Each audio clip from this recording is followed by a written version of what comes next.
ഡേയ് പുട്ടെടുത്ത് വെച്ചിട്ടുണ്ട്. മെനിങ്ങാന്നത്തെ സാമ്പാർ അവിടെ ഇരിക്കുന്ന എടുത്ത് ചൂടാക്കി കഴിയേ. അമ്മയോടെ പോണേ? നിന്റെ അനിയന്റെ സ്കൂളിൽ നിന്ന് വിളിച്ച് അങ്ങോട്ട് ചെല്ലാൻ പറഞ്ഞു. ദൈവമേ, ഇനി വല്ല പ്രശ്നം വല്ല ഉണ്ടാൻ തേരി. ഇനി ഞാൻ സ്വായത്തമാക്കിയ ബോക്സിംഗ് വല്ല അവയെടുത്ത് ഉപയോഗിച്ചാൻ തേരി. ഹേ, ഇതല്ലേ നീ പഠിപ്പിച്ചത്? ദൈവമേ, ഒരു ഭേദപ്പെട്ട ആരോപണമാണേ കേക്കേണ്ടത്. കഴിക്കാൻ തോറ്റി ചെവരിലൊന്ന് തട്ടിയതോടെ ഇതും കൊണ്ട് കാണിക്കണം. അപ്പൊ ഓർത്തോ? നീ എന്തിനാടാ ഓടക്കണത്? എന്തൊരു ഓർത്ത് വെക്കേ? അതല്ല, കൈ ഓർത്തേല് കാണിക്കേണ്ടി വരുമെന്ന്. നീ യൂറോപ്യൻ ക്ലോസറ്റിന്റെ പുറത്ത് കയറി കുത്തിയിരിക്കോടാ? ഇല്ല, കാൽപ്പാട് ഞാൻ കണ്ട്. ഇനി ഒരിക്കൽ കൂടി കാണണേണ്ടെന്ന് നിന്നെ ഓൺലൈൻ വഴിയിട്ട് ഞാൻ വിൽക്കും.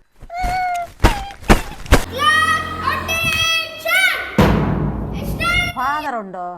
പുറത്തു പോയിരിക്കണ്. ഞാനും ഫാദറിനെ കാണാൻ വന്നതാ. എന്റെ മോ ഇവിടെ പഠിക്കുകയാണ്. എന്റെ കൂടെ ഒന്ന് വരാൻ പറഞ്ഞിരുന്നു. പിള്ളേരല്ലേ, വല്ല കുരുത്തക്കണും കാണിച്ചിട്ടുണ്ടാവും. ഒരിക്കലുമല്ല. ഞാൻ അവൻ അങ്ങനെയല്ല വളർത്തിയത്. ആണോ?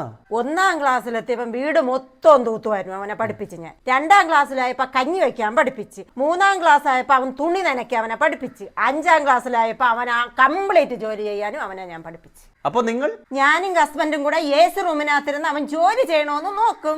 ചെറുക്ക വീട്ടിലെ ബംഗാളി. അവനെ ഞാൻ വില കൊടുക്കൂല. കൂട്ടുകാരന്മാരോട് കളിക്കാൻ വിടൂല. മെഴുകുതിരി വെട്ടത്തിൽ വെച്ച് അവനെ ഞാൻ പഠിപ്പിക്കും. ചിമ്മിനി വെട്ടത്തിലിരുന്ന് അവന് ചോറ് കൊടുക്കും. എന്താ മോന്റെ പേര്? ലക്കി. എന്താ? ലക്കി.